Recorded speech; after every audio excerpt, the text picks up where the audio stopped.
একটা যে একটা ফুটো রয়েছে সেটাকে আমরা বি ধরলাম। এর জন্য কী হয়, 12 ঘন্টায় খালি হয়ে যায়। এটা কী হয়ে যায়, 12 ঘন্টায় খালি হয়ে যায়। আমি নেগেটিভ জাস্ট সামনে লিখে রাখলাম যাতে বুঝতে পারি যে এটা দিয়ে আমাদের খালি হচ্ছে, উল্টো হচ্ছে, ওইটা ভর্তি হচ্ছে, এটা খালি হচ্ছে। 8 আর 12 লসাগু কত, 24। এটা দিয়ে আমাদের 3 আর এটা দিয়ে হলো 2, -2 অংশ করে।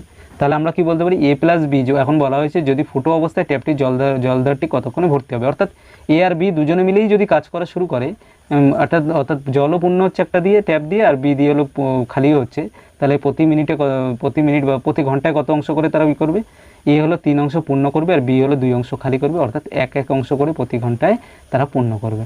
তাহলে এখন কি আছে, এখন বলা হয়েছে আমাদের রয়েছে 24 অংশ, তাই তো? এই 24 অংশ তাহলে পূর্ণ করতে টোটাল আমাদের কত অংশ, টোটাল হলো আমরা দেখতে পাচ্ছি আমাদের হলো টোটাল 24 অংশ। তাহলে এক মিনিটে যদি এক ঘন্টায় যদি 1 অংশ করে পূর্ণ করে, 24 অংশ পূর্ণ করতে কত লাগবে, 24/1 = 24 ঘন্টা।